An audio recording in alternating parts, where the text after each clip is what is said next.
UP में जनसंख्या नीति का ड्राफ्ट हो गया तैयार। एक बच्चे पर राहत, 2 से ज्यादा हुए तो होगी बड़ी आफत। यूपी के राज्य विधि आयोग ने यूपी जनसंख्या विधेयक 2021 का ड्राफ्ट तैयार कर लिया है। जल्द ही आयोग इसे अंतिम रूप देने के बाद राज्य सरकार को सौंप देगा। इस ड्राफ्ट में यूपी में जनसंख्या नियंत्रण के लिए कानूनी उपायों के रास्ते सुझाए गए हैं। इस ड्राफ्ट के मुताबिक 2 से ज्यादा बच्चे होने पर सरकारी नौकरियों में आवेदन से लेकर स्थानीय निकाय चुनाव लड़ने तक पर रोक लगाने का प्रस्ताव है। विधि आयोग ने बाकायदा इसका ड्राफ्ट सरकारी वेबसाइट पर अपलोड किया है और 19 जुलाई तक जनता से राय मांगी गई है।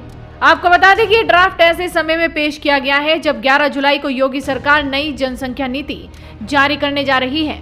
आयोग के मुताबिक इस ड्राफ्ट को तैयार करने के लिए कोई सरकारी आदेश नहीं है, खुद की प्रेरणा से ड्राफ्ट आयोग ने तैयार किया है।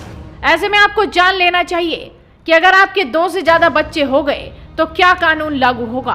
अगर ये एक्ट लागू हुआ तो 2 से ज्यादा बच्चे पैदा करने पर सरकारी नौकरियों में आवेदन और प्रमोशन का मौका नहीं मिलेगा। 77 सरकारी योजनाओं व अनुदान से भी वंचित रखने का प्रावधान है। अगर ये लागू हुआ तो 1 साल के भीतर सभी सरकारी अधिकारियों, कर्मचारियों, स्थानीय निकाय में चुने जनप्रतिनिधियों को शपथ पत्र देना होगा कि वो इसका उल्लंघन नहीं करेंगे। कानून लागू होते समय उनके 2 ही बच्चे हैं और शपथ पत्र देने के बाद अगर वो तीसरी संतान पैदा करते हैं तो प्रतिनिधि का निर्वाचन रद्द करने व चुनाव न लड़ने का प्रस्ताव होगा। सरकारी कर्मचारियों का प्रमोशन तथा बर्खास्त करने तक की सिफारिश है। इसके अलावा अगर परिवार के अभिभावक सरकारी नौकरी में है और नसबंदी करवाते हैं तो उन्हें अतिरिक्त इंक्रीमेंट, प्रमोशन, सरकारी आवासीय योजनाओं में छूट, पीएफ में एम्प्लॉयर कंट्रीब्यूशन बढ़ाने जैसी कई सुविधाएं देने की सिफारिश की गई है।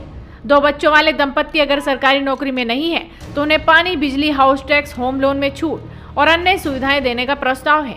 वहीं एक संतान पर खुद से नसबंदी कराने वाले अभिभावकों को संतान की 20 साल तक मुफ्त इलाज, शिक्षा, बीमा, शिक्षण संस्था व सरकारी नौकरियों में प्राथमिकता देने की सिफारिश है।